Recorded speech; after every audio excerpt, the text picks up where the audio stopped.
Nos acompaña en este momento aquí en la ciudad de Santa Marta Agustín Laje. Él es escritor de 6 libros, uno de ellos que está promocionando en nuestra ciudad, Generación de Idiotas, y también es conferencista argentino. Bienvenido a la ciudad de Santa Marta. Muchas gracias, es un gusto. Bueno, uno de los puntos que queremos resaltar es que tú decías en tu libro que era una crítica adolescentrista, pero ¿cuál es el punto? Después de la crítica, ¿cuál es el punto, la conclusión, el mensaje que tú le quieres dar a toda la sociedad mundial? El mensaje del libro, en términos muy amplios, es que existen distintos dispositivos que están diseñados para idiotizar a las personas.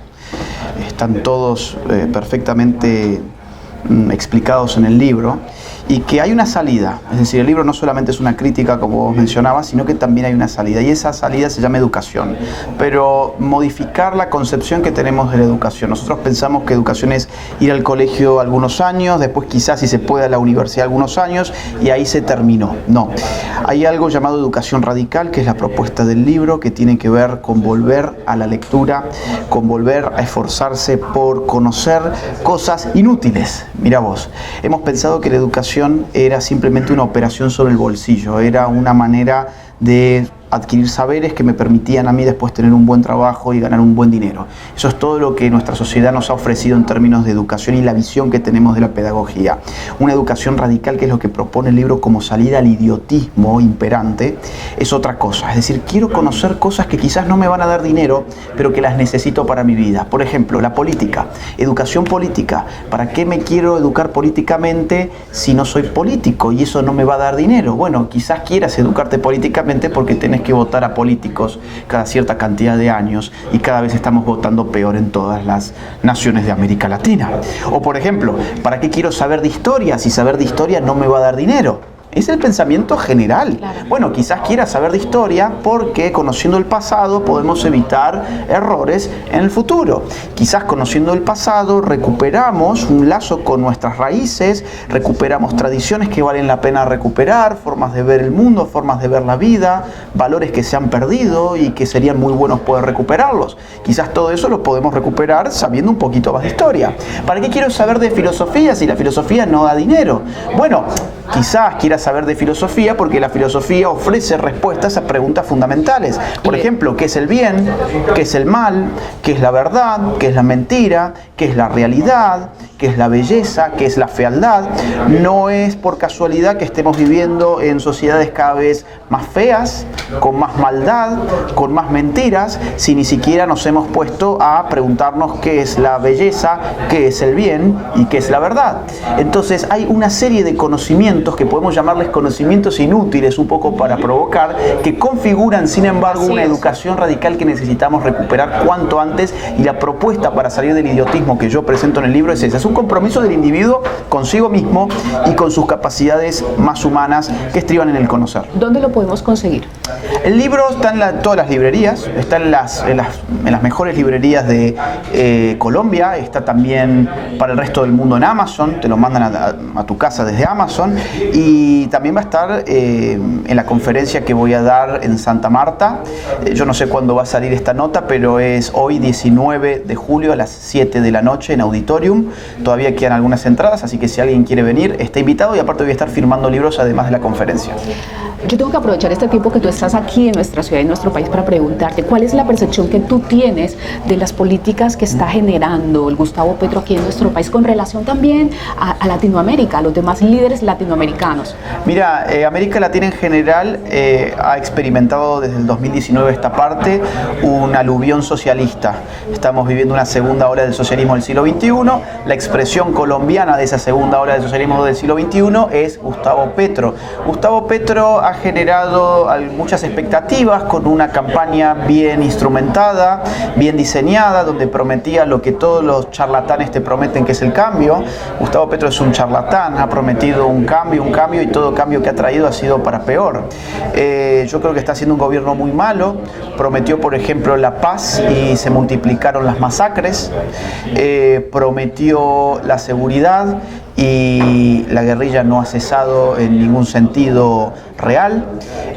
Ha prometido muchas cosas Gustavo Petro y no ha cumplido. Se ha querido llevar por delante además el sistema de salud del país. Por ahora se lo ha contenido. Es un gobierno lleno de corrupción, lleno de nepotismo, gente que mete a su esposo que no era en verdad su esposo pero que al final sí lo era, gente que mete a sus amigos, a sus hermanos, a sus parientes dentro de la administración pública, gente que está en lugares donde realmente no le corresponde estar. Ustedes han tenido una ministra de Minas, hasta hace muy poquitito, una ministra de Minas que era filósofa. Yo no tengo nada contra los filósofos, de hecho yo estudio filosofía, pero yo hago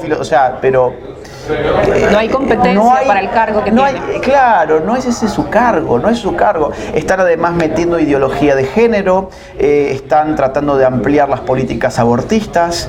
En Colombia, lamentablemente, hace relativamente poco terminó, recordemos esto, ampliándose el aborto hasta 24 meses, hasta 24 semanas, 6 meses de gestación. En Colombia uno puede matar a su hijo de 6 meses de gestación de manera legal aquí en Colombia. Entonces todas esas políticas lamentablemente han estado avanzando durante el gobierno de Gustavo Petro y un poquito antes también, hay que decirlo. ¿Cómo te parece el papel de las organizaciones internacionales? Un ejemplo, la ONU. Cada vez que un líder latinoamericano tiene un problema, ellos acuden a la Comisión Interamericana. ¿Qué opinas de eso? Ese es el verdadero gobierno. Es decir, está visto que los estados-nación pierden cada vez más soberanía, pierden cada vez más posibilidad de establecer sus propias agendas políticas, por lo tanto pierden cada vez más posibilidad de representar las verdaderas necesidades de sus pueblos y terminan adoptando agendas internacionales que no tienen que ver ni con las necesidades ni con el sentir de los pueblos. Te pongo un ejemplo. En Argentina, de donde yo soy, no era una necesidad del pueblo el aborto. Cuando uno salía a hacer encuestas, veíamos que la mayoría de la población estaba en contra de una ley de aborto. Sin ir más lejos, el aborto se legalizó finalmente en el año 2020 y en el año 2023 las encuestas que han salido recientemente muestran que todavía más del 60% del pueblo está en contra de la ley de aborto. Entonces, ¿por qué pasan políticas públicas a espaldas del pueblo? ¿Por qué pasan leyes a espaldas del pueblo? Te pongo otro ejemplo, la ley trans que quieren pasar ahora aquí en Colombia. Eso no es una petición del pueblo, eso no es una necesidad del pueblo, es una agenda política internacional que tiene que ver con meterse contra los niños, generarles daños irreversibles a los niños, afectar la familia, descomponer el vínculo familiar, meterle en la cabeza a los más chicos de que el sexo es una cosa que está allí para ser escogida y que solamente se necesitan hormonas y bloqueadores hormonales y cirugías plásticas y un Estado y un gobierno que te reconozca como el sexo que vos querés ser. Ese tipo de discursos es el discurso internacional en general que no sale de los pueblos, sino que salen de las élites que gobiernan realmente ese tipo de organizaciones internacionales que vos mencionabas. El papel de la Iglesia Católica y la Iglesia Evangélica, ¿cómo lo ves en este momento en América Latina? Bueno, las iglesias evangélicas se están moviendo más. Las iglesias evangélicas, al tener una estructura horizontal, tienen más libertad de acción. Entonces las iglesias evangélicas, al ser muchas denominaciones distintas, algunas se comprometen, otras un poco menos y otras no se comprometen, pero las que se comprometen lo hacen hasta las últimas consecuencias y las iglesias evangélicas han generado incluso cambios políticos. Por ejemplo, en Brasil, el gobierno de Bolsonaro recibió un apoyo decisivo de parte de las iglesias evangélicas. En Estados Unidos, Donald Trump está en este momento recibiendo un apoyo que va a ser determinante para las elecciones del año próximo por parte de las iglesias evangélicas. Ahora, la Iglesia Católica, al tener una estructura que es piramidal, precisa de que la cabeza quiera actuar. Cuando la cabeza no quiere actuar, todo el cuerpo se detiene. Y lo que está pasando en la Iglesia Católica es que la cabeza está deteniendo el cuerpo. Ya para terminar, un mensaje para la generación de jóvenes que ya es idiota. Miren, salir del idiotismo es muy importante y es factible. Es factible. Uno se da cuenta que está en un proceso de idiotización cuando cae en la cuenta de que no está pensando por sí mismo, que está pensando de acuerdo a lo que te impone el mundo de la moda, de lo que te impone el mundo de la farándula, de lo que te imponen los medios de comunicación. cuando uno se da cuenta de que simplemente está repitiendo lo que dice un docente en una universidad y que realmente no está pensando, sino que está memorizando. Cuando uno se da cuenta que hay rastros de idiotismo en su vida, ese es el primer paso. La autoconciencia. Me doy cuenta, entonces ahora que me doy cuenta, puedo actuar. ¿Cómo actúo? Empiezo a poner en cuestión todo eso. Empiezo a repasar cada una de las cosas que yo daba por hecho que eran así porque alguien me impuso que eran de esa manera y empiezo a investigarlas. No es una rebeldía al servicio de la nada, no es me voy a oponer a todo porque yo entonces voy a ser el perfecto rebelde. No, significa empezar a estudiar las cosas. Me metieron en la cabeza que el aborto era el derecho a decidir de la mujer sobre su propio cuerpo, punto final. Pues lo repienso, empiezo a poner en cuestión muchas cuestiones involucradas en esa misma asunción. Por ejemplo, ¿el derecho a decidir es ilimitado? No, no es ilimitado. Si el derecho a decidir fuese ilimitado, pues entonces no nos haría falta un código penal, un código civil, una policía, un Estado, un gobierno. Bueno, primer gran punto, el derecho a decidir no es ilimitado. Segundo punto, ¿sobre qué se decide cuando decimos que la mujer tiene derecho a decidir hacerse un aborto? ¿Se decide sobre su cuerpo? Sí, sobre su cuerpo. ¿Pero para qué? Para matar el cuerpo de otro. ¿Y quién es ese otro? Bueno, ¿eso qué es? Me pongo a investigar.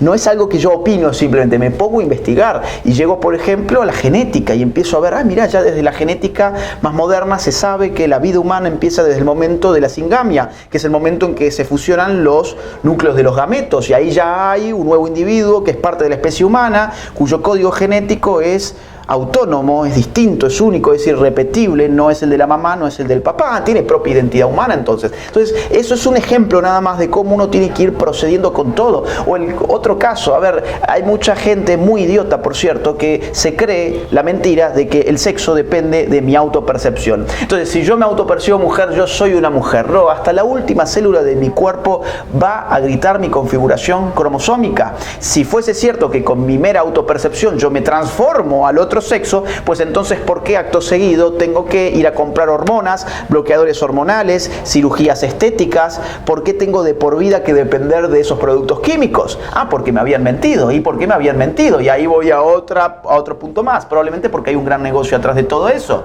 y hay mucho interés político. Son dos ejemplos simplemente para que veamos, hay posibilidad de salir del idiotismo como a través de un proceso crítico que precisa evidentemente de investigación, pero para que saquen sus propias conclusiones. Yo no quiero que lleguen a mis conclusiones, ustedes pueden llegar a otras conclusiones. Lo importante de dejar el idiotismo atrás es que cada uno elabore procesos intelectuales que le permitan llegar a conclusiones que sean fruto del esfuerzo intelectual de cada quien.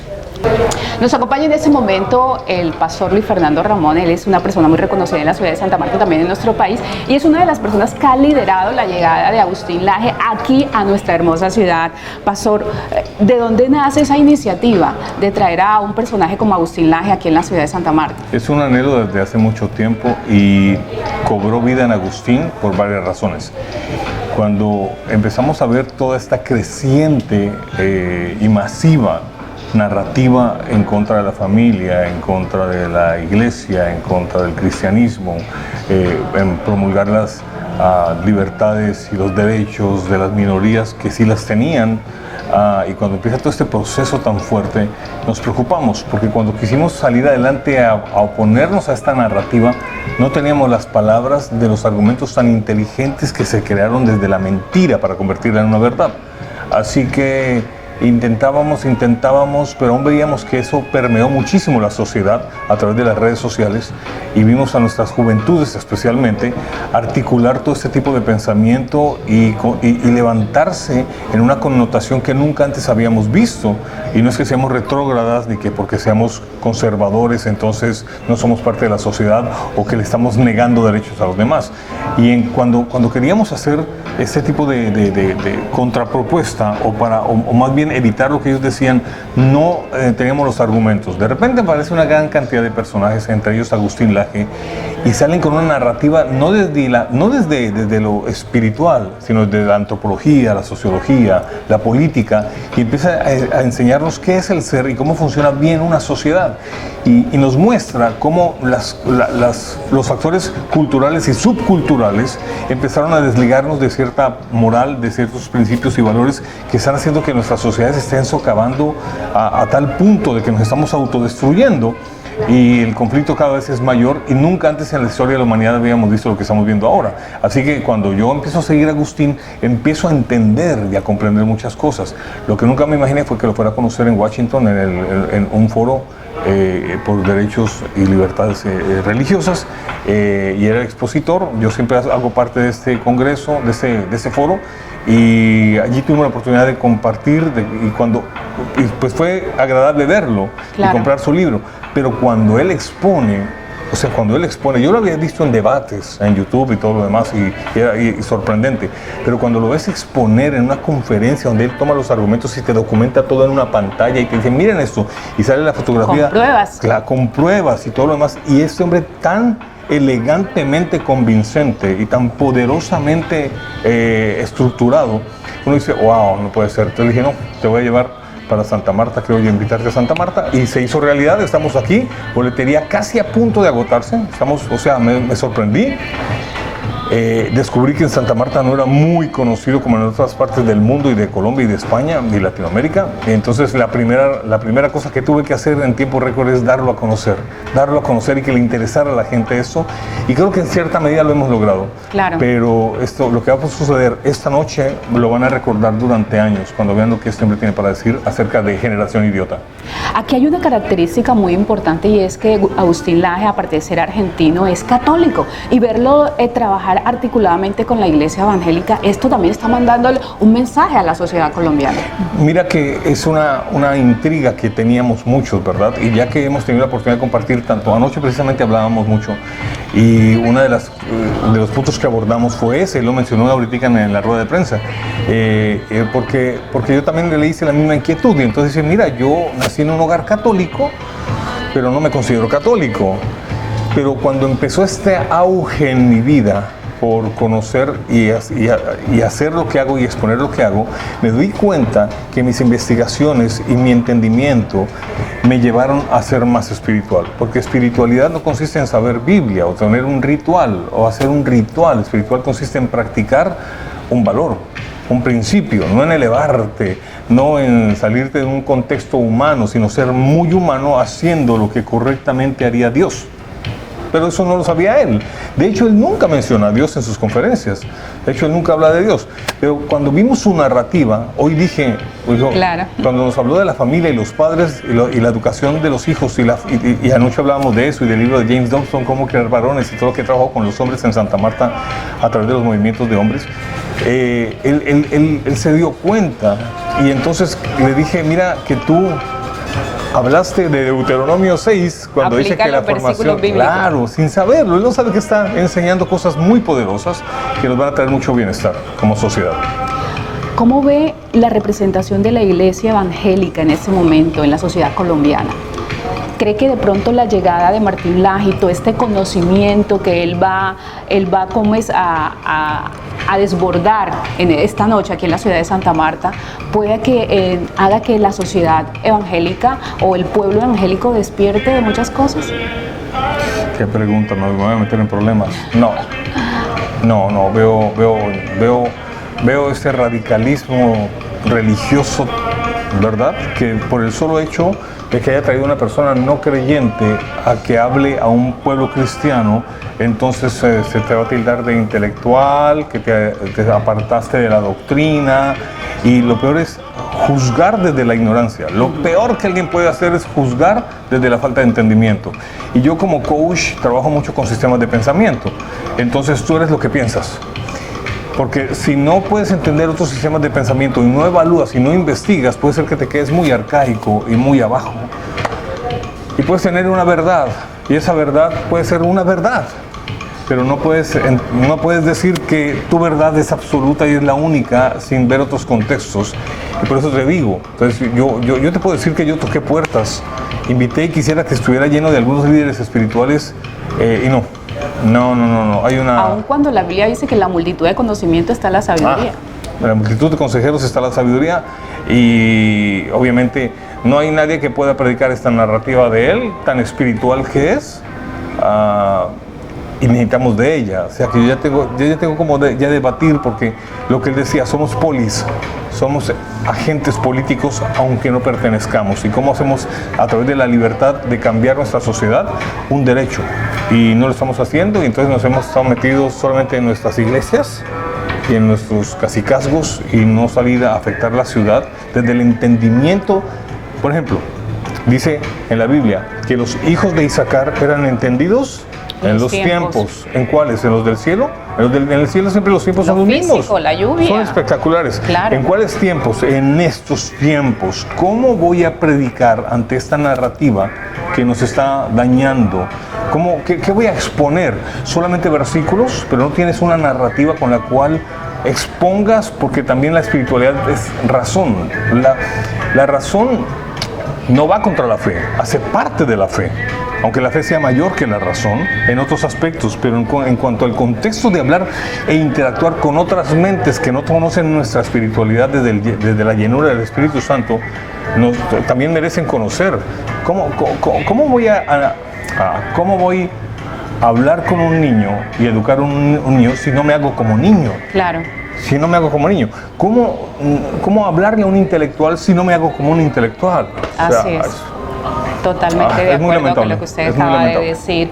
¿Cómo ha visto el recibimiento de los amarios a cómo es a Agustín Laje? Bueno, como te decía... La bienvenida, ¿cómo ha sido? No, pues hay una cantidad de gente con la que interactué en otros años, que me ha encantado verlos, cómo han prosperado, cómo han salido adelante y ahora están involucrados en intelectualidad.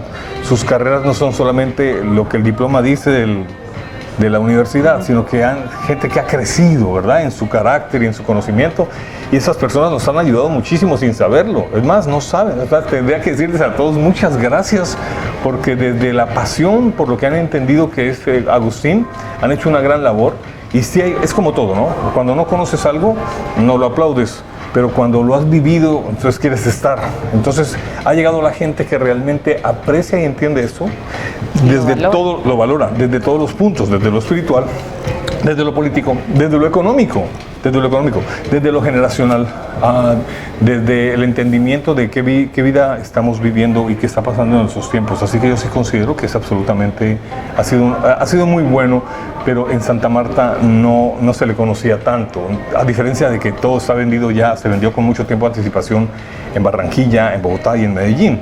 Aquí apenas hoy estamos terminando de hacerlo, pero creo que eso va a despertar mucho. Y si ven lo que vivimos ahora en la rueda de prensa, claro, que para mí fue extraordinario, muy importante.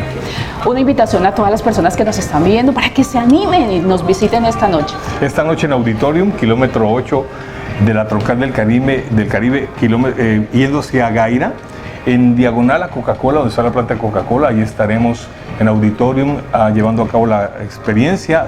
Abrimos puertas desde las 6 de la tarde. Puedes llegar con tu boleta digital, reclamas tu manilla, entras, te acomodas, toda silla está numerada, vas a ver un escenario con un excelente aire acondicionado. Es la primera vez que montamos que yo supe ayer anoche, una pantalla tan gigante para el expositor.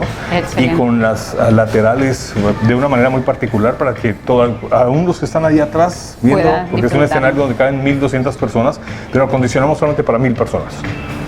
Y la experiencia va a ser formidable. Tenemos listos los parqueaderos, nos va a colaborar mucho porque vimos que no íbamos a dar abasto con nuestros parqueaderos, entonces algunos van a tener que entrar primero al parqueadero de mi amigo Juan José de Manteles y Cristales, y pues van a poner primero allí, y luego va a estar la policía, todo está organizado, va a haber mucha seguridad.